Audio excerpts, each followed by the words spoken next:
지금 다운로드 받으세요. Okay, so I haven't marked down incorrectly on my sheet. So there's that. This is Super's last game, by the way. So a win here will secure him his spot. A loss will depend on tiebreakers. And he does have 2 away wins, so he's actually in a decent spot. Okay, so if Reality wins against Maru, then he's tied with Super. If Super loses. If Super loses. Yeah. And they will both be on the same away win, so there will be a tiebreaker between the two of them. Maru will be out, of course, if that happens, because he'll have 6 losses. So. And then what about Hero? If Hero loses, then he only has 1 away win. So he'll be out. Yeah, he won't be eligible. But if he wins, then he gets through. That's right. So the only tiebreaker potentially is the one between Reality and Super. If Hero loses and Maru loses, then Super and Reality are actually on top because Zess is already through and they need 2 other players. So there won't be a tiebreaker match, just those 2 players who are 5-5 with 2 away wins will get through. And that just really speaks to how close this group really is. That's true. That's actually kind of crazy if that would be the case. Yeah. All right, we solved it, guys. We solved it. Yeah, we're getting it. And I don't know. I mean, Reality's going to have to beat Maru. It's going to be a hard match, but he could do it, you know? It's definitely a possibility. I think the fact that Super's going up against Losira here, he should be very confident. Let's see how it's going to go down now in game number 28.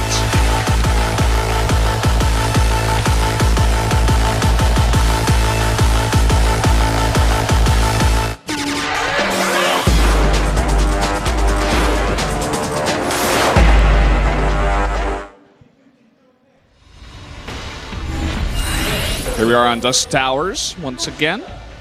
Down here in the bottom left, it is Super in the red. He's wearing blue there, but he's the red Protoss. And up to the top right, in blue, the Zerg player, it is... Oh, I was going to say it. I don't know why I didn't... oh my god, I'm falling apart. I was waiting for the GSL voice to come in, even though we don't do that here, is what I was trying to say. Anyways, it's Losira. Wow. Okay. Hanging in there. Yeah. I mean, you just got off a plane yesterday. Yeah, I literally got off a plane, ate food, and went to sleep. And the second I woke up, I came here. And I'm also sick. But this group is also sick, so I had to be here. Everybody's sick.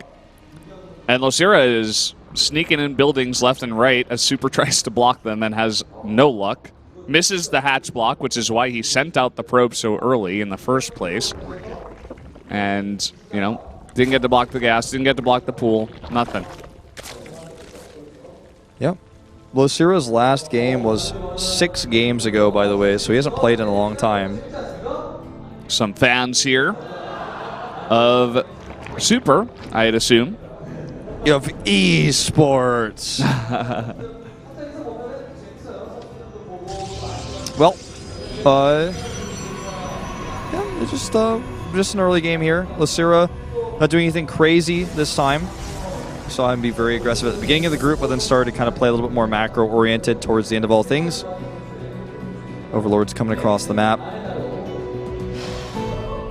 And a big cheer, a big woo-woo in the crowd to see that Adept getting chronoed. Whoop. And also the Queen coming out. People are very excited about that. I remember in League of Legends, I was just like watching occasionally, and they would cheer every time a ward was killed. Like the entire stadium. I'm like, wow, you guys, please. A ward? Like, yeah. Like a sight ward? Like, yeah. Like what? Okay, interesting. Every time they killed a ward, they would cheer.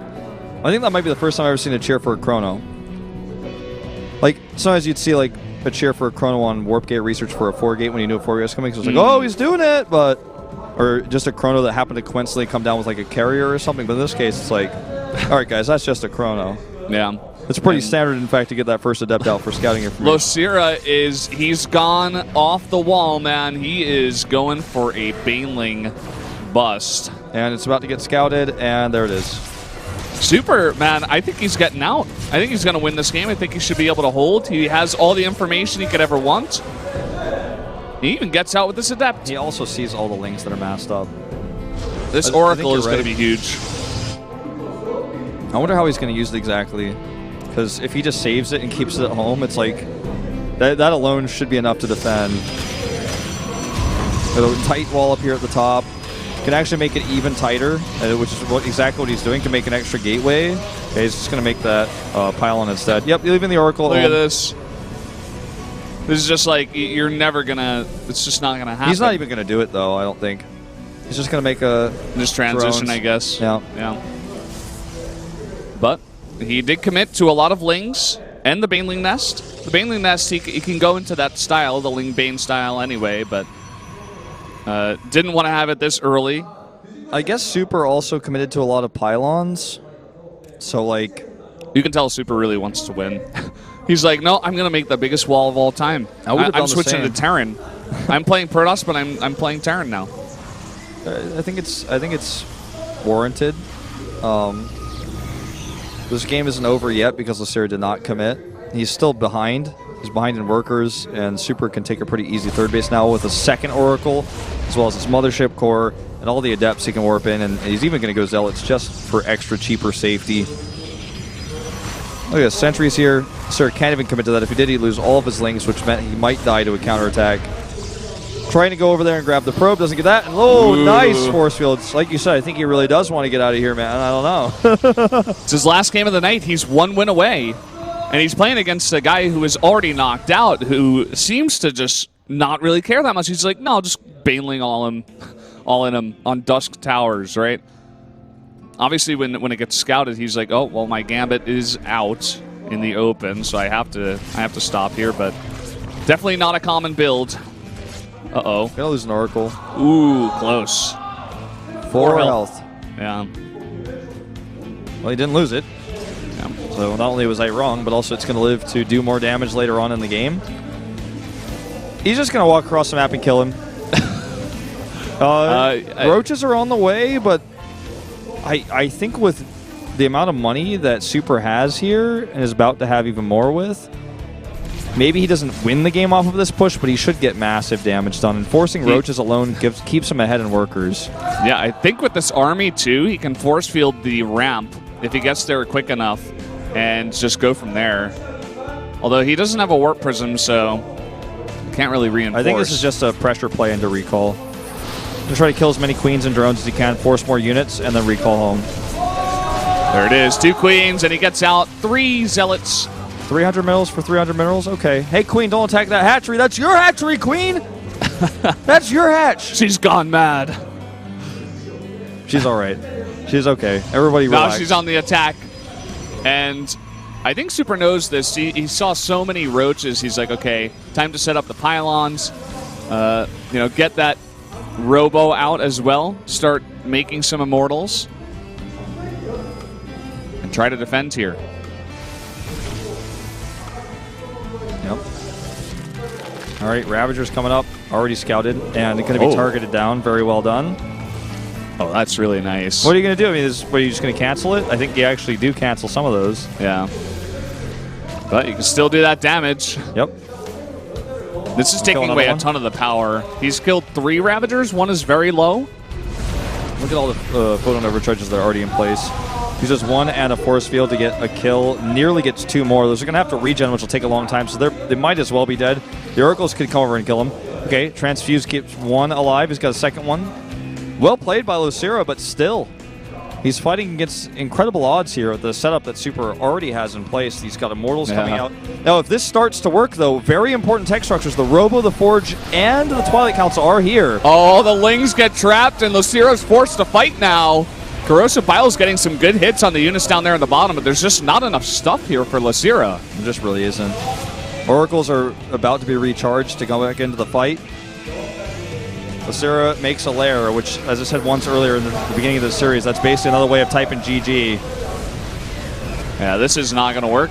All the Lings get focused down. Really nice blinks, and Micro here from, well... That one, not the best I spoke too soon. Doesn't matter, though. Sorry, guys. I cursed him. Look at this. The Oracle's not even doing anything right now. I guess they could go for the fight now that they're on the chase. I think that would be a good time to use it. Saving the energy for now, though. Stalkers blink forward for the chase. You just got to turn around. You have to fight this. I guess he was waiting to group up with his Lings. Nice kill on the Phoenix there. I think the Oracle should definitely be turning on. Not entirely sure. I'm like looking at your screen. I guess he doesn't have a ton of energy, but he has enough. Now they're dead.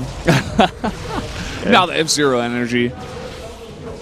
But you can't run away from Ling Stalkers. He has so many force fields available as well that these Lings are kind of irrelevant. Oh, looks scary, but wait till the force fields come down. Well, he doesn't really get some good ones, but he just has enough stuff. He's going to blink forward, and it looks like Super's going to advance. Looks that way. Losira tried an all-in. It failed. He was already out of the group, and this will put Super advancing. A Hydralisk Den is on the way. Not that it matters. And so a lot of these Stalkers are in the low, and he's making 12 Hydras. Well, they're in the low. Yeah. There you go. Just blinking away. Very safe end to this game. He wants to close it out.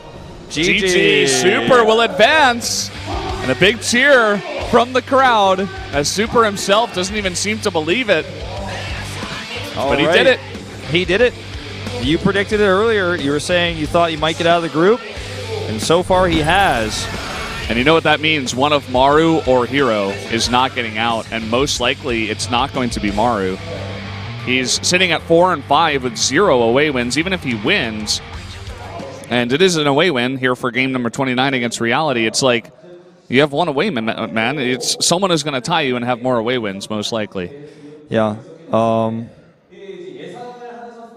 Sorry, just you looking at it? Calculating it. Yeah. We only have 2 more games left, so shouldn't be too hard. All right, so if Reality wins, it puts him on 5-5 with 2 away wins. So Maru is lost to that, so Maru's out. No matter what, actually, if I look at it. Because there's no way he can... We could have a tiebreaker. So the last match will be between Zest and Hero. If Hero wins, then he's out. So I think the 29th match is not required. Wait, no, it is. No, it is required because Reality. If Hero loses. Yeah, if Hero loses, then Reality. And Reality wins, then they're tied. Okay, yep. So that's. Oh, no. The Reality would get through. There's only one rematch possibility. If Maru wins and Zest wins. Because then they'll both be on the same loss score, which is like not the way my brain was thinking about it. But if they both lose, then they're both tied. That's true. Okay. Maru and Hero would have to have a rematch if that was the case. Okay. So Reality versus Maru is an elimination match. If Reality or Maru loses, they're out because they both have 5 losses. So whoever loses here is out, and whoever wins still has a chance. That's basically what's happening here in game number 29. And guys,